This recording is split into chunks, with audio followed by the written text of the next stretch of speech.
So college admission season just wrapped up this month for 2025, and I collected data from over 100 viewers about where they got into and what their top extracurriculars were. Among Ivy League and T20 admits, there were 4 specific activities that consistently show up that we're gonna go over in this video so that you can go ahead and include them in your own applications. And on the flip side of this, if you're bold enough to venture through the depths of A2C Reddit and College Confidential, we can also find ourselves the worst extracurriculars. Now, these aren't inherently bad. It's not like you're going to the park and taking candy from kids in your free time. On this channel, we've talked a lot about things like nonprofits and starting your own initiative, but I think that one thing that people tend to forget when they're starting something like this is that you don't need to be aiming to solve the world's biggest problems. I think people love to throw around the stereotype that in order to get into Stanford or UPenn, you need to cure cancer and win Regeneron and get that $250K cash prize. But to be very honest, when you're looking at the applications of students who actually get into these top schools, the problems they tackle are usually not on a global scale,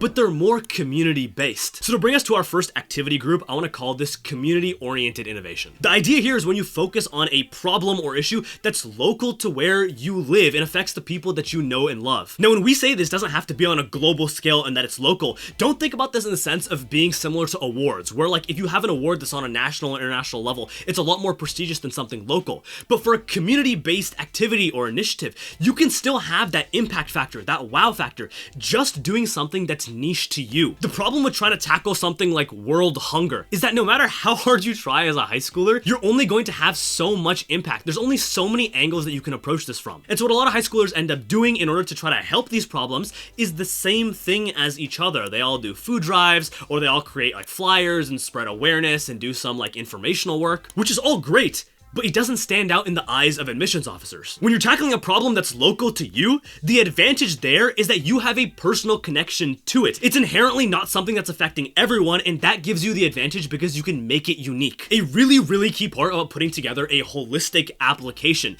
is that you want to have a story that ties your extracurriculars together. It's not just about having 10 independently really good activity, but you need to have some kind of a narrative arc, and doing an activity like this really helps tie it all together. I'm also a huge believer of just having like actionables in these videos. I'm not here to just yap for 10 minutes. I want to actually give you ideas that you can implement. So here are 3 completely for free ideas that you guys can go ahead and try out. And for full clarity, all 3 of these ideas came from students that I've worked with that got into Stanford, UPenn, and Duke. Idea number 1 is to create a nonprofit aimed at providing financial literacy resources to underserved communities. College is objectively expensive no matter which way you look at it. I think it's completely ridiculous that like at the time of recording this, Brown is charging students almost $90,000 a year to come to school. Think about the barrier that creates for students who are bright enough to go to these schools but don't have the financial resources to plan accordingly. A lot of these top schools offer need-based aid, but people just don't know about it. And so by going ahead and helping these families get connected to these things, you could have a huge impact helping them attend their dream school. And college is just one way to look at it. At the end of the day, a lot of families who are financially constrained just in general have less access to resources or knowledge that could really help get them back on their feet. And so if things like investing in financial planning are interesting to you, then this would be a great way to tie an entire extracurricular around it. On a very similar train of thought, we have idea number 2, which is translating educational content for non-English speaking communities in your school district. A lot of you guys watching this speak more than one language at home, or you're learning another foreign language in school.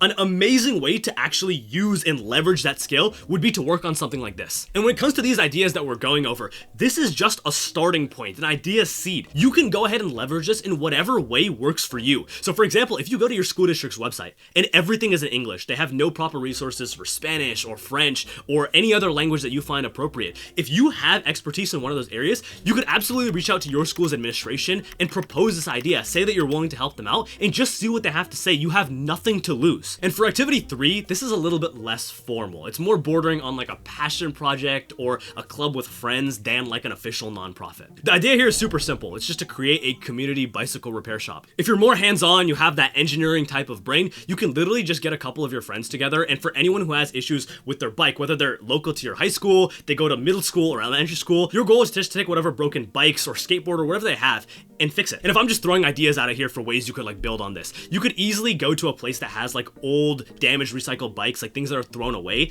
take them, like upcycle them by like maybe adding new wheels or new parts, and then you could just go to Goodwill and donate them, or even sell them away and take the profits and donate it to a charity. This is an activity I've seen in accepted Stanford and Brown applications, and it's a really cool way to just give back to the people in your community. On the flip side of this, what you don't want to be doing is a bunch of random, inconsistent volunteering. Imagine you take all the ideas we just went over, and someone else already had these clubs set in place, and you spend 5 hours volunteering at each one. How are you logically going to group all of that into one activity? It doesn't show commitment, it doesn't show impact, it doesn't show a consistent story, it honestly doesn't even show that you want to help people. It just comes across like you're trying to do a little bit of everything to stick it all on your college apps. Start by just picking out one thing and aiming to do it for a greater period of time that will always be more beneficial in the long run. Next on the list is competitions, and there is so much value in having awards on your college app. When you're eventually applying to college through the Common App tool, you have the space to list your top 5 awards and honors that you've won. And the thing is, you know this going into high school. You know this right now because I just told you. And so if you're looking at your activities and you're sitting on 0 awards, if you don't do anything about it, you're just gonna have to eventually leave that section blank. Start thinking about putting together a plan for getting involved in these competitions, and you will learn so much from that process. There are more options out there for high schoolers than you'd ever be able to get involved in. If you've never done anything before, I just start by going to like your high school's club directory and looking through what club options there are that all have some kind of competition element with it. Really common ones are going to be things like Science Olympiad, Science Fair, DECA, FBLA, HOSA. These are the things that a ton of other students are involved in. Now that's not the only option here. I'm also a big believer in taking work that you've already done and trying to get the most value out of it. So for example, if you have a really cool business idea, or even it's just a concept that you want to turn into a startup, you can apply to things like business competitions that you can find online. Or if you have a ton of documented volunteering hours, another really common thing that people like to do is get like their presidential service awards, but just keep in mind, these are really common among high schoolers, and whether or not you have them doesn't have a huge impact at admissions. It's just one more thing that you can add on if you have the space. Now, as you're planning out your activities and awards, I also want to give a fair warning here that not all awards are equal. And I don't just mean on the sense of like national levels versus like your local high school awards. I mean group awards versus individual awards. A lot of people are involved in clubs like robotics, where you have a massive team of 20 or 30 students. You guys go in to compete and you find success in that. These clubs aren't low commitment either. If you're doing something like robotics, you might have practice every single day, be spending like 10 hours a week on this. So what the final eventual result is that your team wins a really cool big award. The important thing to consider here is what was your contribution to winning this award. Every single person on your team is able to put this award on their application. So when colleges see it, they want to know what your role was, and you need to do a really good job specifying that if you want the award to have meaning. The bottom line here is that if you're deciding between getting a group award and getting an individual award, objectively it's going to be easier to explain the value of that individual award because you were the only person involved, and so there might be advantage in leaning towards that direction. When it comes to summer internships and research, this is one of those core pillar activities to building a strong Ivy League resume. It just adds so much in so many ways. I think getting involved in clubs in high school is great, but this is one of those few ways you can actually show real world experience. If you went to a college to conduct research over the summer, you were working with actual professors and contributing to something new. If you decide to do an internship, it's like a job. You're working at a business, and that internship, just keep in mind, it doesn't need to be at some fancy place. I think it's incredible if you get a position at SpaceX, but that's not the bar here. You can go work at a local company that's just in the field that you're interested in. As I was preparing the content for this video, I was going over like an accepted UPenn Wharton application, and this girl who got in was highly involved in an internship that was just very local to her city. It was a startup. But since it was a smaller company and local to that region, she was able to have a much bigger role and really bring that out in her application. This is the right way to be using your summertime, but there's also some suboptimal ways out there too. I'm personally a very big skeptic about how beneficial taking college courses are from purely an admissions standpoint. If your goal is to just rack up as much college credit as possible so that you can skip a year when you go to university, I absolutely see the value in taking these summer classes. But when you're looking at it from an admission standpoint, what are you truly showing here? There might be a level of initiative taking that went into like signing up for a summer course. You might also get a little bit of like a GPA boost if it goes onto your high school transcript, but all of this is at the cost of being able to have spent that time in the summer where you're basically full-time doing college classes, or even if it's part-time and it's like 10 hours a week. that time could have been spent on your own passion project. It could have been spent on an internship. It could have been spent on anything else in this video, or even just studying for things like your SAT or writing your college essays. It's not that taking college courses is a bad thing, it's just that there are so many other good options for what you can spend your time on. You're already sitting in a classroom studying the entire school year. Why don't you try to build your skill set out elsewhere? And for activity number 4, I think it's best we keep this as simple as possible. Volunteering is a great activity to get involved in. You give back to your community, it's a great way to show compassion and commitment, but you just want to make sure that when you're doing it, you do it the right way. Try to find one place that you enjoy volunteering for, or thing that you enjoy doing while you're volunteering, and just stick with it over the entire course of high school. Honestly, it doesn't really matter to me what you're doing, but again, if you want to have that more unique standout edge, try to come up with something a little bit more creative. So for example, when I was volunteering in high school, I volunteered at a senior care home that was about like 2 miles from where I lived. I found a couple of residents that I became really close with who lived there, and I would just go every week on Fridays after school consistently. The actual things that you're doing when you're volunteering don't have to be like back-breaking labor. It's not like you're doing construction here.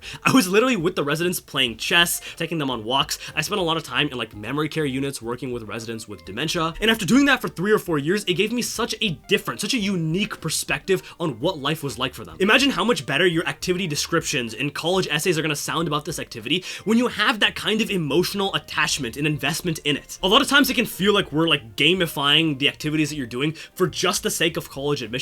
But when it comes to something like community service or volunteering, I genuinely believe that it'll be so much easier for you if you just pick something that you actually believe in. And if you can, I've reviewed hundreds of applications at this point. I'm getting really tired of seeing people tutor other high schoolers. This is just like what we talked about with college courses. It's not inherently bad to be helping out other students, but from an originality standpoint, how many other people are doing that? Thousands, tens of thousands of applicants of students being involved in Key Club or their local high school's tutoring group where they tutor other high schoolers in math or English. If you're gonna do it, at least maybe think about doing it from like a business angle where you can get paid from it, you can use it to help pay for college eventually. That might just open another realm of benefits for you and open up a business angle that might be unique to your application. If you've been watching my channel for a while now, you know that college admissions is like my passion. I'm super interested in it. I love making these videos for free because it just helps people and it gives my knowledge up to you guys. And so as part of making these videos, I've literally reviewed hundreds of your guys' applications, and I have a ton more ideas, just like the ones that I talked about earlier in the video, that I'd love to share with you. If you want those other ideas, just let me know in the comments and I will literally grind out videos this summer. If you want it, I got you. If you want me to personally review your resume or college applications, just check out my website in the description. This has been your boy Pratik. Peace.